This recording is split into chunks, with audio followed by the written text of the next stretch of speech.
curiosity why. MedBricks webcast,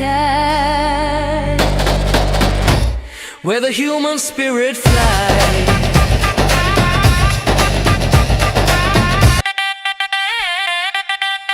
MedBricks webcast, where the human spirit flies. Hey, welcome to the MedBricks webcast. This is Ramana. I'm Namaraju. I'm the host. I wanted to just start with we have a wonderful program today. I'm really joining one of the guest of honor from all the way from Saudi Arabia is joining with us. But before that, I wanted to my deep condolences to Ted Turner. I met him here in Silicon Valley and one time, and he's from Atlanta, Georgia, where I lived most of my life. So I know his daughter very well. I invited her to Silicon Valley. She was a guest of honor for us.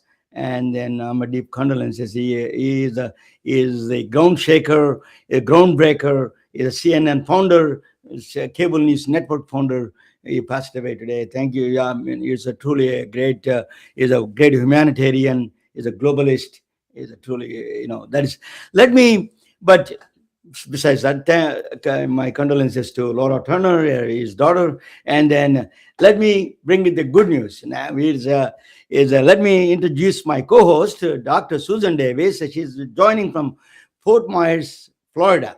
Let me bring you. Welcome, Susan. Welcome to the MedBricks webcast. Thank you so very much. Always fabulous to see you. Yeah, good. Can you speak any language other than English or French, Arabic, anything? No. I've done a lot of traveling around the world, and I speak a handful of words in each country, and if they barely make sense, but if you add a lot of hand gestures, it tends to help. You're a typical American. I know. It's true. Yeah. So I had a roommate Arabic roommate from Sudan, and I used to learn a little bit of Arabic. Then I lived in Montreal, so where our guest lived is formative years in Montreal, Canada. Let me introduce our guest. You have anything to say, Susan? We had a wonderful month. We had a wonderful month of April, right? We finished with April with a bang, and then we are opening this month of May with a distinguished professor. His name is Dr. Imed Gallouzi, a distinguished researcher working at the intersection of smart health, biology, and advanced medical science, which that I love in every bit of it. His work explores muscle atrophy, regeneration, and mechanisms linked to longevity and healthy aging.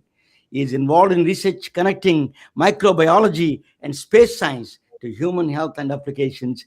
His interdisciplinary approach bridges molecular biology, healthcare innovation, and translational science. Dr. Gallouzi represents the growing international scientific collaboration emerging from Saudi Arabia, research ecosystems, space science, muscle atrophy, longevity. They're all, we're going to talk with him. Let me bring Dr. Gallouzi to the MedBricks webcast. Welcome, sir. Welcome, sir. Thank you. Hi, welcome to the MedBricks webcast. You lived in Montreal. You're originally from, just give me your personal background. You're originally from Tunisia, right? I was born in Tunisia, and I left Tunisia at age 23 years old, where I went to France. I did my undergrad and all my graduate study in France, Montpellier, in particular, south of France. I spent 10 years there, and in 98, I moved to New Haven, Yale University, where I did the postdoctoral fellow with the famous scientist Joan Steitz. I mean, she's one of the most famous in the mRNA field. And in 2001, I moved to McGill University as a young assistant professor. I spent there 21 years before 5 years and a half ago, I joined KAUST as to help build a smart health initiative that is became a center of excellence for smart health the last couple of years. We have a strange connection. I lived in Montreal, and my brother is a nuclear engineer there. And where were you? I used to live in Prasad. Were you around that area? I lived in South, I mean, several area, but for a long time in South Montreal, in Candiac. And Okay. yeah, so Yeah, McGill. Candiac, that was my last home there with my family. Yeah. We are right across each other. The Concordia University where I went to Yeah, school. of Right across, course. Of course. Mount Royal. But Dr. Gallouzi, your field is wonderful, and you did interdisciplinary thinking is a quite a bit of a let us talk about a little bit of one of the things that you're passionate about, muscular atrophy, muscle atrophy. Let me ask you. There is a Boeing spaceship. There is an Indian diaspora woman, Sunita Williams, the astronaut, went to space. And what happened was there was some problem with the Boeing ship, and she got stuck in the International Space Station for 8 months. She's supposed to go 3 days. And then she suffered severe health problems after that because she lost a bone. She didn't expect all these things.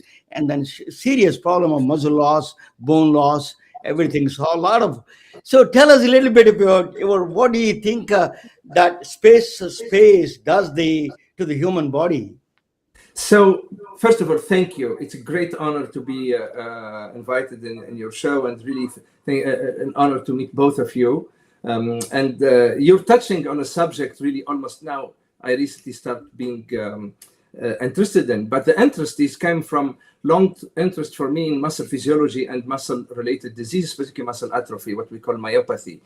So space is really an amazing, or microgravity is an amazing place where we have human models or human subjects that go to space and start losing muscle atrophy. And that's mimic a simple condition that 70%, 60-70% of us, when we hit 70 years old and forward, we start losing our muscle. Is a condition called sarcopenia. And in certain cases, that sarcopenia is triggered with aging, can really be related to a lot of health issue and dealing with disease and development of age-related diseases. So when we see in space, when astronauts go, like the astronaut you mentioned, Sujita, so they start losing their muscle mass within 3 to 5 days. And that longer they stay, longer they use. And we have that's an example. And also even other astronauts who spend a year or so in the space station. But what we realized as a scientist, there are many studies has been done in space, whether information from astronaut has data or experiment that has been done the last 15 years at various levels, including mice. But since still space exploration, space research is still expensive, it is not optimal compared to what we do on Earth. But what we learned is the following, is that when astronauts start losing their muscle mass, they doesn't mean that the cells are dead, like what happened on Earth as a result of disease or sarcopenia, or circulatory disease. What happened in space are the cells, specifically there is satellite cells or stem cells within our muscle that help us regenerate muscle when we have injury or any problem with our muscle. In space, those don't work properly. However, what is amazing is when astronaut comes back, and the example you mentioned is a clear example, they start recovering their muscle mass very quickly, meaning within few weeks. That is telling us one thing. So when cells go to space in our body, they are rewired in a way they will be ready to kick in when they re-enter Earth and gravity. That mechanism per se, if we can harness and understand that mechanism, we can likely have a practical way to solve the problem of muscle wasting or sarcopenia here on Earth. We don't know it, but it's an opportunity, understanding that from astronauts. Susan, just let me finish this. That's this part of the process. Let me ask you. So, in space is an excellent experimental place. It's a great laboratory, right? In the spaceship is a great laboratory. Microgravity, you can learn so much. You think we are also here. The aging is one of the problems, and then ICUs. Susan knows very well about those kind of things. ICUs, people lose muscle loss and chronic diseases. So you think one day we will find that solution for that there is a connection between these recovery of in the to do the faster recovery in the on the planet Earth from the Absolutely. microgravity. I believe that if we do the right experiment with the right setup, and the technology now is amazing in space. There are really self-managed labs, automated labs that are being prepared to be sent to space, where you don't need a lot of intervention from astronauts. That will facilitate and expand our capacity to do various experiments, because one of the most expensive part of space research is the time of the astronaut. It's super expensive, and there are only few of them who can do these experiments. So, and I believe with now space exploration, space travel is cheaper with all of these new rockets, etc., and the technology evolving, and AI, the power of AI, where we can harness, have our observation, all sort of data, because muscle loss is like any condition in a human, any organism. It's not due to only what happened in our, let's say, mechanism inside the cells, but also to our environment. And until recently, before AI, we have hard time integrated all sort information to understand a given condition. Now we can, and we have an awesome tool, AI, and all these now technology that are being developed, the wearable, etc. So we can really tackle this. In my opinion, I have very great hope that this is almost couple century old syndrome like muscle wasting, and even more, we can be solved within the next 5-10 years if we use, among other things, harness what we know about gravity. That's where you see AI's power. Susan, go ahead. Susan, she's very good. I'm just thinking about some of the, back on Earth implications of this work. I mean, if the cells were discovered to not be dying or bad or ineffective, yet when they come back into atmosphere, they repair themselves. If you think about what we're doing in hospital now, in healthcare with muscle wasting, it's not much. It's move it or lose it. If they're not moving, it's going to happen. Then we try to get nutrition, maximum nutrition, in hopes that we can pump them full of the correct protein slurry to help prevent so I'm very glad that you're as hopeful as you are, because I think if we get down to that core science and we can go straight to the problem rather than just trying to look at nutrition. But my question then to you will be is, how do you feel nutrition? Is there any new emerging nutrition that we could be using today on Earth? It's a really interesting question, and really matches. I was a couple of weeks ago, I'm part of an advisory board for a nutrition company, and we were talking exactly about that. How can we harness the nutrition and almost modify or improve some of the nutrient to tackle diseases like muscle wasting? We know now when you have muscle wasting because of a given disease, specifically cancer, doesn't matter what you eat. Even if you overeat, there is no possibility of recovery. The cells are so damaged, and the muscle environment niche is so triggered or for loss that it's really giving more. In fact, what is interesting biologically, if you take cells that are undergoing muscle wasting and you measure their ability to produce energy, they produce high level of energy. The problem is when you produce, like you put gas in a car, but there is a hole in the tank. So the energy that you produce, if there is no users and the niche that's what it's lost. So you produce energy because our reaction of cellular reaction is to recover or to fight any challenging condition. But if there is no support, which that's the case for muscle, there is the proteins and the let's say all the support for our muscle function and the cell are collapsing slowly due to inflammation, upregulation, and this is what's the problem. So if you slow down that, and there are ways now.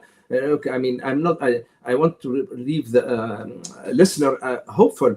We advanced for the last 2 decades in understanding muscle atrophy in many ways, and we have targets that can be tackled.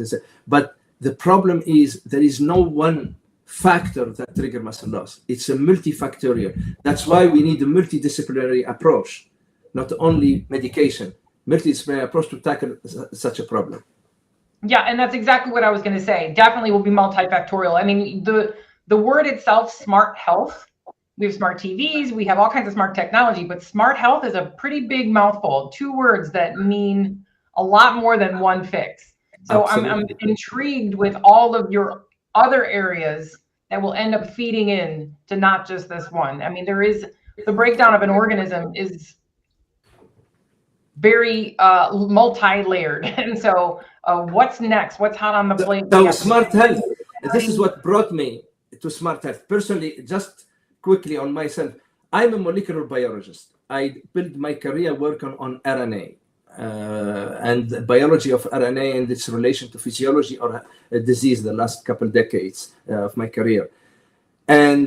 But I reached the level of understanding the last 6-7 years where, because of the multifactorial or many of our diseases, specifically muscle, so we don't need only to understand the biology or the onset, what triggers these muscles, but also we need to have technology that harness all sorts of data that really causes our muscle loss. For example, and this is where the future is offered, why smart health is important. Smart health, the definition of smart health is very simple, is using all the smart tools from our simple iPhone and wearables to computer science and the supercomputer, etc., and everything in between, and the AI technology to harness all sorts of data. Because I explain myself what I mean. So if you go to see a doctor and the doctor gives you a treatment for whatever disease, but you go back home, you are at home, let's say in your environment, there is pollution. There is also infections around you if you have water stagnant and you have mosquitoes that bite you or so. You can go back to the hospital within a few weeks or few months, sick with the same disease or another disease. So the problem here, if there is a concept of what we call One Health, and One Health is not only what happens in our body, but also our lifestyle, what we eat, how we manage our life, whether active or not, etc. All those information are required and key to not only diagnosis, but also treat the right treatment, prescribe the right treatment in addition, and all the information, the genetic and proteomics and metabolomics data that we harness. So, and that's where the smart technology that is really kick in and is needed. In fact, people always ask me, because I talk a lot about AI, is AI will replace doctors? I personally say it's impossible. And we have historically, there is no way that AI will replace doctor. However, doctors who will not understand AI and understand how to use it may not find a job in the future. That's where now our education and our mindset, how to train our next generation of scientists and doctors needs to change, and all of them needs to be versed and taught how to use AI to the benefit of the patient. I Dr. agree. Gallouzi, yeah, I'm go sorry, ahead. really, Go ahead. just the thoughts that are coming to my mind is, for a very long time, we had physicians and doctors and scientists focusing in their niche, and we really keyed in on certain specialties. But the physician, the doctor, and the science of the future really participates in more than just their singular area. And AI is bringing that together. And I think some of the most profound questions or conversations we've had on this channel are physicians, doctors, and scientists that understand the public health aspect of this. If you can't bring in the public health aspect of this, you're missing the whole boat. What happens in that square walls of a clinic or a hospital? Susan, because I work for the last few years in the Middle East, and I'm from my origin. There is simple fact. You're absolutely correct. From public health, our doctors needs to take into account, and our scientists, because you cannot develop tools, for example, that are made in organism or in a way that a given population will not accept that treatment. Let's say we know that many countries, like where I live here, let's say you cannot develop things in pigs, for example, to treat them. And this is if we know it. You know already what to tailor in a given population, the same type of treatment that it produces in a way they can accept it. And this is, this is a reality of our life. And public health and our look of bioethics and the policy of it, but also culturally, we need as a scientist to be mindful of that when we develop drugs or where we develop approaches that needs to be applicable. And that's where public health is very important. Agreed. One more. I wanted to ask you a question on, I'm from India, as you can see, but you're from Middle East, and Susan is from local here. Is there any cultural or racial differences in the muscle loss in the biology side? Is there any? Does it play any role? You know, that's a very good question. I don't have the answer to that. However, also there is a difference between gender.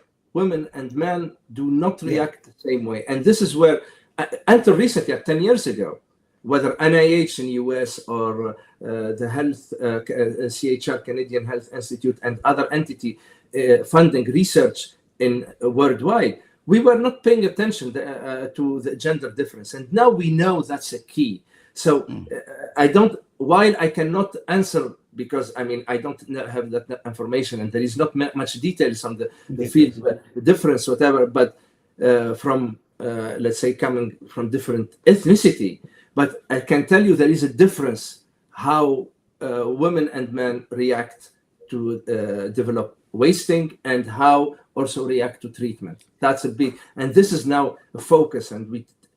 In fact, we cannot get money from funding agency if we cannot have that consideration within our application, which is a good thing.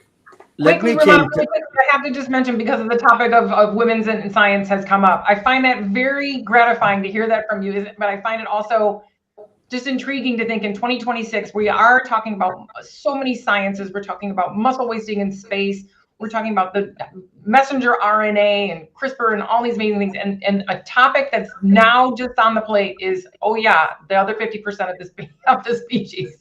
Oh, wait a minute, we need to do this in women too. So isn't that kind of a profound I can tell you, if you allow me, Susan, one thing shocked me. And because of course, I, like any scientist, before I take responsibility to build this entity like the Smart Health Initiative and Center of Excellence, and before programs, I used to be in my science and in my lab, thinking always my next publication. But what shocked me a few years ago, 4 or 5 years ago, when I had conversation and somebody told me, you know, the most neglected health sector population are women in health sector. I told them how. They said, for example, do we have solution for hot flashes or the concept of menopause, or let's say other women condition? And I was shocked that there is no solution. Of course, I mean, I have women around me, and I know that there are different issues individually they go through. But it's really shocking that. So for me, one of the things I'm really keen on is really that women health should be really the centerpiece and center focus of many entities, including ours. And this is what we are doing. We are really talking about that regularly, and we are trying really to, in fact, Saudi Arabia, there are very active women who are leading this and promoting this and pushing forward this. Let me talk about that a little bit. Let me change a little bit of topic. So you are from Montreal. You were born in Tunisia, moved to France, and then ended up in Montreal. What caused you to move to Saudi Arabia, King Abdullah University, Science and Technology? What is the cause of that moving there? Here it's almost very simple. But I mean, like everybody, when I was in Canada, I was not thinking about this until in 2012, there is a colleague from here, one of the city, holy city here, Medina, came to Montreal came to McGill and looking for help to build a genetic center. And so I gathered a group of my colleagues, including my chairman of the department at McGill, and we came here and we helped to initiate that. And that's my first encounter with Saudi Arabia. And one of the things that immediately was removed is the preconceived notion where things are done differently. I learned immediately that the healthcare system is developed. The infrastructure are top-notch, world-class. There are activity research. Then particularly during that second visit in 2012, I came visit KAUST here where I am in King Abdullah University for Science and Technology, and I discovered a place that is magical. I can tell you, I mean, it is like a 5-star resort where it's on the Red Sea, and I'm not exaggerating, and I encourage everybody who's listening. Absolutely. Check it out. It is what I say is literally, KAUST is a 5-star resort for living and a 7-star university for science and professionalism. So it's literally that. So you have this entity was built, modeled after Caltech. It's a graduate university where we are 200 faculty, 180, and now 1,800 graduate students, plus all the support around it. It's 8,500 inhabitants here in KAUST. And we live we have everything needs to live, and the support is amazing. And the investment of Saudi Arabia in KAUST that now is translated also to other big projects is really exemplary. KAUST went from, in 15 years, it was started in 2009, 15 years, it became one of the top 200 university in the worldwide in terms of ranking, etc. And this is really a huge achievement. We are top in AI, for example, in bioengineering. We are among really top 20 university worldwide, and there are a lot of things that I can discuss here. Now, what made me move, particularly personally, because what I was stuck in North America with a system where you continuously focus on applying for grants and funding. And that continuous applying for funding, although has its merit, and this is really, it's a great system, it's not a criticism, but because of the funding, let's say, streamlining and lack of investment, we lost many good scientists, many good colleagues, etc. So here in the Middle East, and specifically Saudi Arabia, the last 15 years, so they decided to invest heavily in innovation for impact. And that's led to really massive investments. So scientists like myself and all of us here in KAUST specifically, we are well supported in terms of funding. We have top-notch equipment and facilities to support our research. Of course, not everything is 100% green and working. For example, we have hard time delay in procurement in reagent, but overall, we are able to produce science to the highest level. We have several contributions, meaning, of course, the energy sector, we are really well established, where the AI also. Now we are developing this capacity in health. So what moved me in Saudi Arabia is all that support, and also, I mean, the quality of life. So you can balance between life and really work, happiness in life and happiness at work. That's the combination of both. It is. And I know that you are participating, or the entire country is, in their project 2030, I believe. And yes, the Vision 2030, absolutely. Yeah. 26 to 2030 right now. So it really must be picking up speed. It is. The projects are amazing. You mentioned the Red Sea. That's just one area of the project. So there's a lot going on. I mean, Red Sea is an untapped resource for natural compound to treat many conditions, many health conditions. But what we are working on, the beauty, and there are other projects in Saudi Arabia and entity work on that, is now using AI to create what we call digital twin. You know, I mean, it is using AI to have a mirror of our human condition, human biology, by entering data, all sorts of data within a computer or a robot, and use that to ask the question, because we are now all the field worldwide, instead treating diseases, we would love to prevent them. We are on the prevention side. So instead, really, because every system is focused, health system is a disease-driven health system, meaning treat diseases. Now we want to move from that to really focus on preventing diseases and promote health, not tackle disease. Tackle disease will come if we promote health. So it's and that's the shift, and there is no way we do it without technology and AI. Dr. Gallouzi, you mentioned Medina. I wanted to ask you, I grew up, I actually went to school with a lot of Saudi Arabian students, my roommates, my classmates. So I'm very familiar. Medina, Makkah is one of the holiest places in the human gathering. It's the largest gathering in the world, right? There is a 2.3 million people, almost 2 to 3 million people gather within 3 weeks, period of 3 weeks. 3 weeks. Actually, Yeah. the Hajj will start soon. Yeah.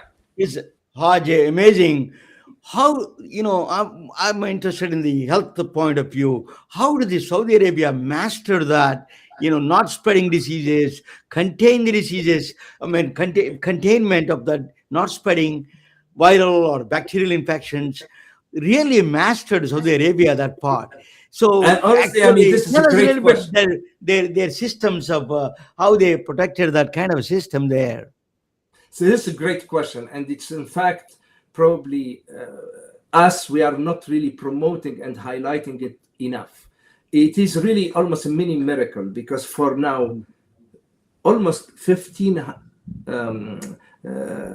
centuries, 1,500 years where pilgrims come to this area. And of course, recently with population expansion, like you mentioned, Raman, within between 3 to 5 million pilgrims gather within a small place between Mecca and Al-Medina for 3 weeks. Yet, in the last 100 years or 200 years, when information started being easy accessible in a way, we don't have any record of big outbreak of pandemic, etc., etc. It doesn't mean that did not happen, but even when it happened, the system here is designed in a way contain it and really prevent.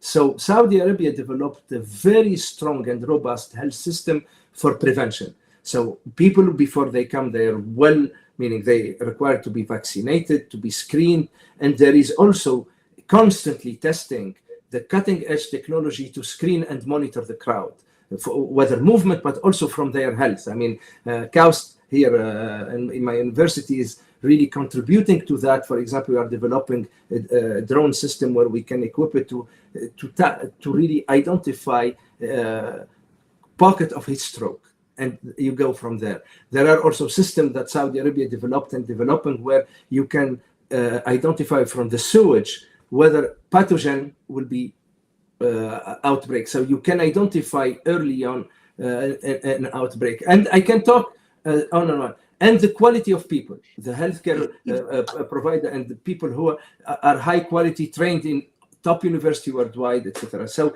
the system is robust. Is there any public data available? Is it getting a lot of public health data? Well, there are some data available, but unfortunately, this is what we are trying to correct for the last few years because of Vision 2030.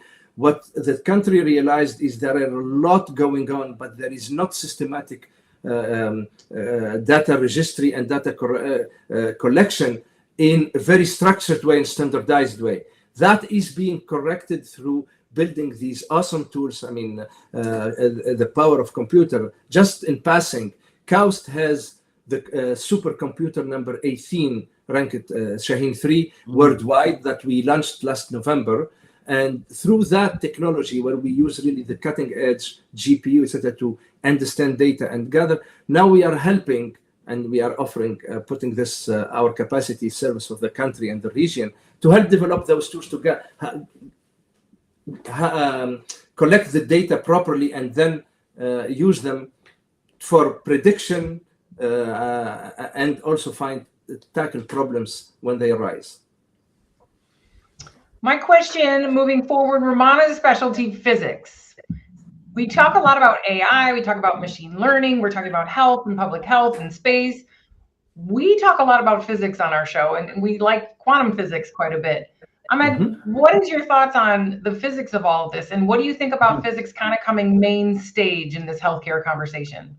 I mean, Susan, I mean, you're touching a topic, I think we mentioned offline, that I became passionate about quantum and everything quantum for the last 2-3 years, because I started really learning, self-learning. And what really the quantum field is really connecting, almost understanding reactions and understanding behavior from distance where there is a connection. And this reminds me something in biology, again, we don't talk about it a lot, or we don't even ask the question.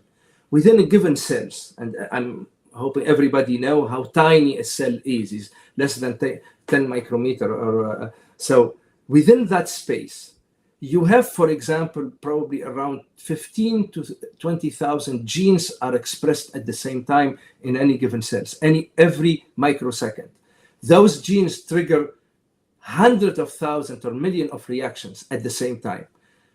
The simple question, how in that tiny space, all that is coordinated to lead us to a cells with 1 or 2 function, whether neuron cells, for brain cells or muscle cells, and that's the fascination.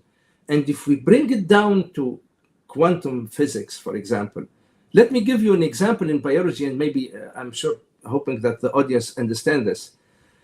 One of our energy production, the beauty of our body organism, living organism, if they use minimum amount of resources to produce maximum amount of energy. For example, in one of the pathways, like when you use glucose, one molecule of glucose can produce 38 ATP, and that's the unit of energy in our cells. How come one molecule of glucose? So if you look to how that physics of it inside our cells, there is an organism called mitochondria. Mitochondria is really the energy source, the energy factory of our cells. Mitochondria works, the basic of its work is electron movement. You have many complexes and you have electron move from one to another, one to another.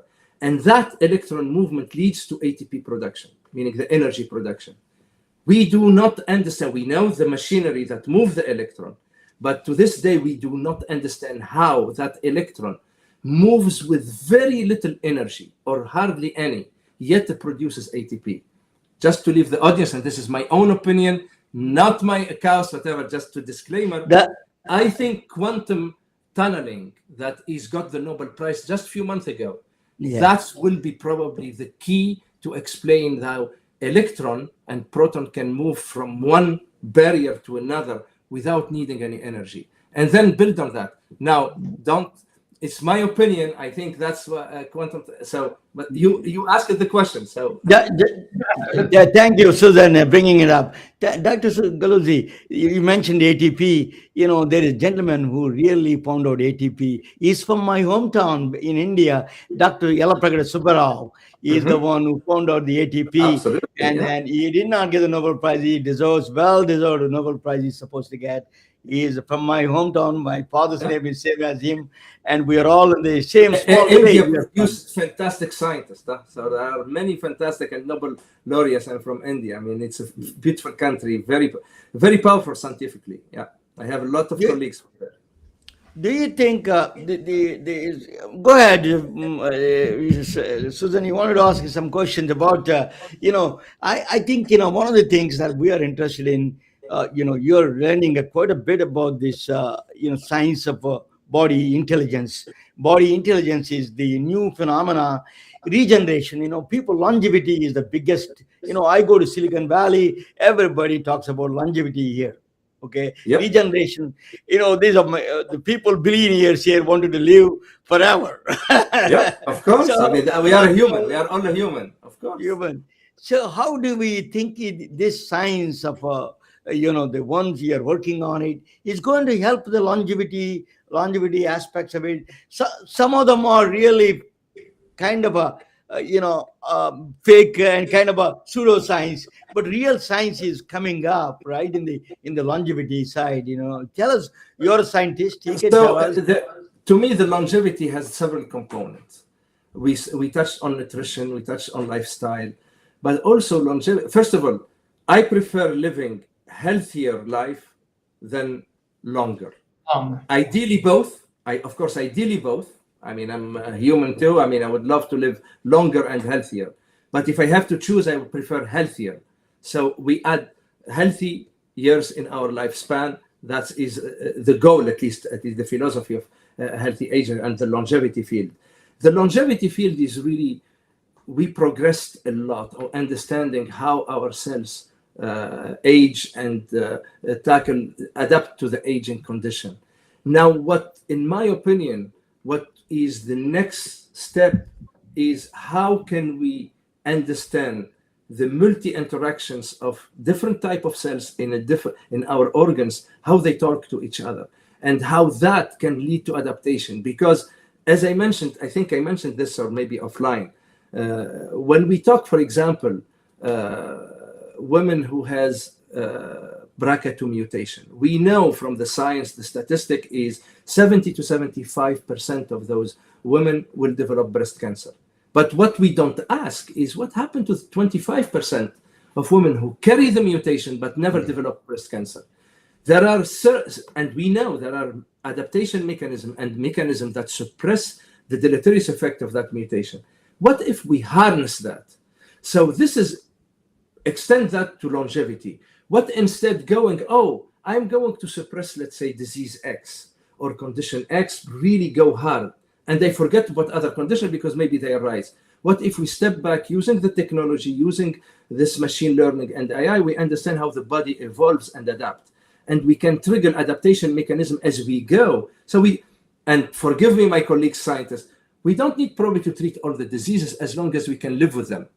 If cancer is not a killer, if a tumor that's floating in our body but cannot trigger muscle wasting, so therefore cannot kill, do I really need to spend effort to remove the tumor, or I can live with it? And that's the question really I leave really the audience with. So the adaptation mechanism, if we trigger adaptation, that may help us really move along in healthier aging and enjoy life better and longer. You mentioned the quantum sensor. Quantum. We mentioned quantum computation. I tell you good news. I wanted to declare here. I've been selected National Science Foundation cohort program to do the quantum sensors for the cellular biology and that's to amazing. detect. The national level I've been selected, and I'm going to work on it in the fall session. But that is I think. That is a quantum physics is a something there that we, as you said, that the electrons is magically that moving the energy ATP. But there is not only that, Raman, also the entanglement principle of quantum. Absolutely. Quantum. Meaning we all know, at least my understanding, I don't understand the equations, but my understanding, we know that when electrons collide, they can entangle, and that's not breakable. We know also in biology that couple examples of entanglement. The bursts that move together is through an entanglement mechanism. Photosynthesis in plants also involve entanglement. But that's breakable. Maybe the biological entanglement is not necessarily exactly how the physical entanglement, but all help us probably coordinate those functions. Those cells that work, or within a cell that you have, or thousands of reactions, maybe they are coordinated through probably sensing electron-based sense. I don't know. So that's you have to throw an entropy there. If we're going to look at the entire organism and their environment, we have to go to entropy, and we know that we're not going to achieve high performance without low entropy. So therein lies the original problem. Nature has a trick, Dr. Gallouzi. Nature has a trick to find a subway system underground. There is a way to do implement the quantum entanglement or quantum tunneling. All of them can be implemented through different mechanism, but we may not understand all of it right now. But I think it is using. Look, quantum teaches. When Einstein tried to disprove quantum, what he ended up giving the equation in 1935 in the EPR paper, the famous EPR paper, he gave the equation that 60 years later, John Bell and his team really proved that entanglement exists, because he said the only way entanglement exists is this, but God doesn't play dice, and it's a spooky action at distance. So, but then 60 years later, it was proven. So God did play the role. God did play the role. Yeah. So let me ask you. This is Susan. You have a questions on anything about the future of the. Let us talk about the healthcare system in the different parts of the world. You lived in Canada. The Canadian healthcare system. I lived in Canada for briefly. My family is there. My family lived there for a long time. The now Indian healthcare system. I know Canadian healthcare system, US healthcare system, and Saudi Arabia now. The healthcare system. Did you learn anything about this healthcare system in general from 30,000 feet? From that, did you learn the differences between all these countries? And for example, Saudi Arabia is a mass gathering. They know how to manage the huge gathering. Canadian system is giving access to the primary care very well. They do specialty care. America is a very good in innovation, but access and quality is broken. So these are all. Saudi Arabia is doing all of them together very well. I start by Saudi Arabia. Saudi Arabia, the system is, in a kind of balanced system. There is a government-supported system. There are top-notch hospitals. There are several of them, really, even a couple are world-class hospitals that are ranked even top 10 worldwide. and the equipment, there is no shortage of top state-of-the-art equipment, no shortage of really high-quality physicians that are trained in top universities. So the healthcare system here. So what the government did had an approach where the government support, where population can go have access to free healthcare, but also there is a private sector where offers either complementary treatment or the same treatment for people. Because when you deal with government and with public hospitals, there are always sort of waitings. There are probably the quality not everybody agree to. So there are that freedom. That's why the Saudi system is a balanced system. Now, the Canadian system is go to the other extreme, like you mentioned, which is a fantastic system. I benefit from it and my family too, where access is free. Everybody has a family doctor, more or less. Although that's challenging lately in Quebec, but everybody has but also the downside of it, the emergency rooms are cluttered, the waiting list is massive, etc. So the downside. So there is a balance between freedom of choosing your doctor and choosing your institution versus the directed freedom that in Canada all has benefits and downsides. To me, I see the Saudi healthcare system is a really, at least working for me and my family, and we live better here. There are, of course, coverage. It's totally, I had my son had a surgery, major surgery in his stomach 3 years ago. It went very well here in Jeddah. So it's really, so I can compare. You're absolutely right. Of course, also I lived in Tunisia, which is a different mindset and different approach. Again, so every system, there is no system where you say totally broken, totally zero. A system that is what you prefer.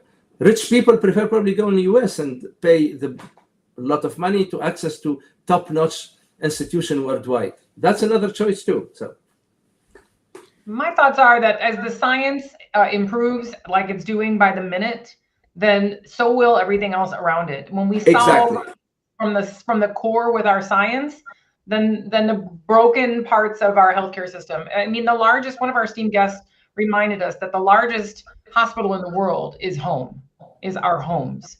And so we know that as our science improves and our smart health improves in such a dynamic manner, that we are going to figure out health a lot sooner. Prevention will be much more front and center. Quantum physics, add, shake, and stir.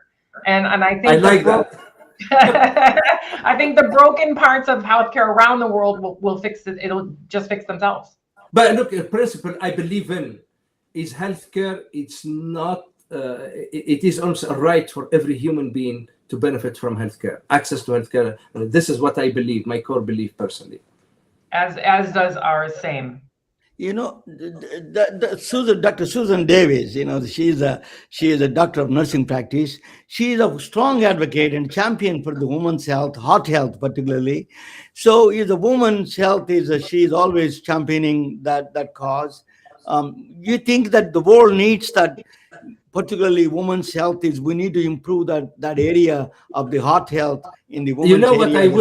I wish, Ramon, that we don't talk anymore about women versus men problem. It's all problem. But unfortunately, the reality is different. Women health, as we agreed, has been neglected for a long time. And for every season. And unfortunately, because science and medicine was until recently dominated by men. So it is almost, so now this is changing, and this is really refreshing. You come to Saudi Arabia, you have a really clear example how that is changing. The country saw a transformation at that level, socially, how the role of women, how the emancipation of women here, it's amazing. So you should, I don't know whether you visited here, but please come and visit and you will see how, and that's really, and the Middle East. Oh. Well, I'm sure he'll Yeah. pop back up. Oh, there he is. No, You're back. Yeah, so what I was saying, the Middle East and Saudi Arabia, I will not be surprised, will be leading in the innovation in women's health. Yeah. And there are really few famous Saudi women who are championing this. With your 5/7-star rating, I feel like it might be a wonderful. Yeah, again, KAUST is result for living and the 7-star university to science. So So, what is your next? I wanted to ask your vision, 2030 of Saudi Arabia vision. I understand. What is your vision? What is the next things you wanted to achieve in your personal goals or in the science, in the scientific world? Really, You know, thank you for the question. My humble vision at my level, what I envision is how can we again use technology for good, use AI for the benefit of humanity, and that's what combine many initiatives that are now inaccessible to people like space, microgravity, for really solving our health problem. So my vision is the next generation of doctors. I'm an educator I'm a professor, and because of my core function is training the next generation of scientists, I dream that we integrate in our curriculums, in our teaching, is how to use all these technology. It's not speciality on its own. It's everybody needs to know how to use AI. Like everybody drives, like everybody use iPhones. AI is the next tool that needs to be popularized that well, so we can use it for really understanding disease, integrating data. And my dream is if we train, if the subject of AI become really common in every curriculum, whether doctors in the future or the scientists. The other thing is really how to use technology for accelerate drug development. And that's the pandemic of COVID taught us that really technology and these cutting edge techniques for data mining can accelerate discovery, innovation, and development, go from a decade to few months. And we can translate that to many other areas. The next probably hope for me is we can find, let's say, a vaccine for cancer. It is possible if we do it right and we use the technology. The next also hope is that maybe we don't need drugs anymore, but we can learn how to adapt to our environment, to harsh environment. So we can, by living better, by moving, by using all the tools around us, we develop diseases either early or never. That's also my dream. And that cannot come only with really education, whether at the level of schooling, but also at the level of general public, how to use these tools, how to make them democratize these tools. Meaning, and they're becoming democratized. I mean, the iPhone, not iPhone particularly, but the smartphones or the wearables are becoming cheaper and cheaper. And that's my dream. And also the last one, let's break the silo and have data floating without barrier.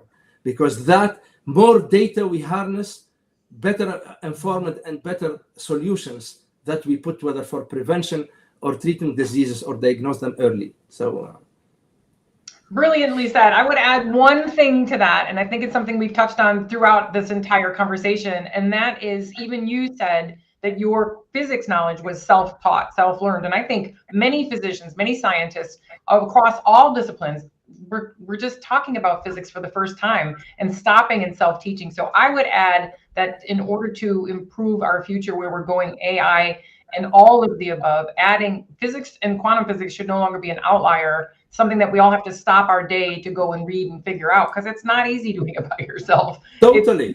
But with the tricky tools, concept.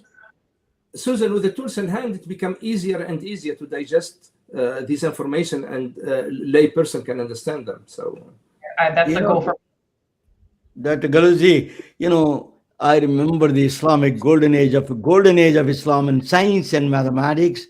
It is a very powerful. Algebra was born there. Indian numericals came down, and the coordination between India and the Middle East was tremendous. They trade, and then also Islamic golden age is that science and technology was premier at that time. Now we are bringing back that kind of a golden age. People like you, Gallouzi. And This is honestly, really. I'm glad to be part of that, but also the vision. If you look to the Middle East, Saudi Arabia with Vision 2030, and also there are also, if you look to Qatar or UAE, the Middle East in general, it's waking up. So it's no longer a place where, because there is money, we buy everything. Now we realized, especially with the pandemic, that we need to be self-sufficient, sovereign in certain area, and health is one of them. And that's where we are going. And that's probably because I mean, we can think like everybody else. We have capacity, mind capacity, and know-how and human capability like any other place in the world. And that's where we are going. And because what you mentioned, the golden era of Islam, now it's really probably waking it. Yeah, people, you are part of it. In fact, that is you are one of the key figures there. Thank you. Thank you. You know, it is a truly an honor. Susan, you want to say something to Dr. Gallouzi, and then I'll close the one and we'll close Well, the I'm conversation, and we'll continue talking. Yeah. Yes, I'm just excited and thrilled to have been taken on a tour of your thoughts and your vision of where we are today and where we're going. And what an example that Vision 2030 gives us globally. So thank you so much for taking us with you. You're welcome. And looking forward to what you turn up next. It's my pleasure, and I cannot thank you enough for this opportunity really to talk. And it's really, I feel it's a conversation with friends. And like, you're almost in my living room. So it's that's how I talk with my kids and here in my family, here my wife and kids, that I talk with them like this. So it's really conversation, and this is great. So thank you. Thank Thank you. you. That is our goal. Dr. Gallouzi, you added so much flavor to this MedBricks webcast. Thank you for joining. It's truly an honor and privilege. A distinguished professor like you joining and educate all of us in a lot of new fields, you know, and then also not only you're talking about science, you're talking about the Saudi Arabia, that's their innovations is a truly blessing to the humanity itself, not just one country. It's you're bringing the forefront of humanity to all these new things. People like you slowly progress the human health, and inch by inch we are going to achieve that great things. Thank you for joining with us. Stay on this phone. And we are retelling their stories through our patented designs that can be worn on scrubs, t-shirts, printed on conference bags, and endless other promotional materials. Daily Wear for Medicine is the first ever of its kind to create curiosity in medicine through visual art. We at MedBricks are celebrating unsung heroes of the past who made enormous contributions to the field of medicine through our unique campaign called Daily Wear for Medicine. You can wear it, carry it, and give it.